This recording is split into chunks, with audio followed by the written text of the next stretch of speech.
আসসালামু আলাইকুম গাইস, আজকে বলে আবারও একটা ব্লগ ভিডিও নিয়ে এলাম। ভিডিওটা দেখে বুঝতে পারছেন কি নিয়ে ভিডিও করছি। সো আজকে আমরা যাচ্ছি কুন্দরের হাটত। সামনে ঈদের জন্য মানুষ গরু কিনতেছে, আর বিশেষ করে এই হাটটা করলে অনেক জমজমাট হয়েছে। তাই ভিডিওটা স্কিপ না করে পুরো ভিডিওটা দেখুন, আশা করি হয়তো ভালো লাগবে।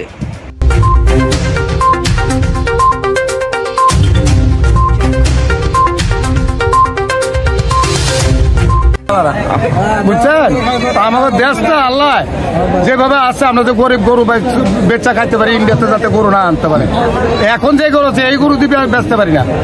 তাহলে আমার কথা হলো যে আমাকে পাবলিক তো চলতে হইব তো না, গরু অনেক না 750 টাকা কেজি কষায় বেচে।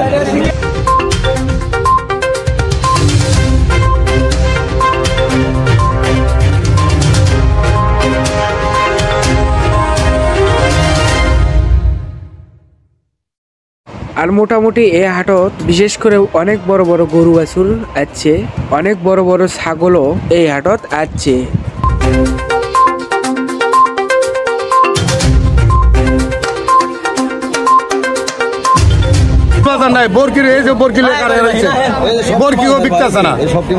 আপনার পাবলিক যদি কুরবানি না দিতে পারে, আর এইটা যদি না দিতে তারা পাবলিক আর কি করবো, মাগনা দিয়ে মোবাইল করে মাগনা দেওয়া তো কোনো সম্ভব না।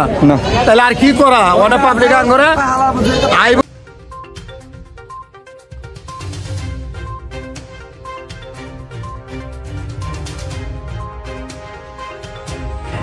বিশেষ করে এই হাটে করলে প্রতিবারই এইরকম করে গরু বাছুর ওঠে। যেহেতু ঈদের কোনো 7 দিন আছে, যদি আপনারা নিতে চান তাহলে চলে আসুন আপনারা কুন্দরের হাটত।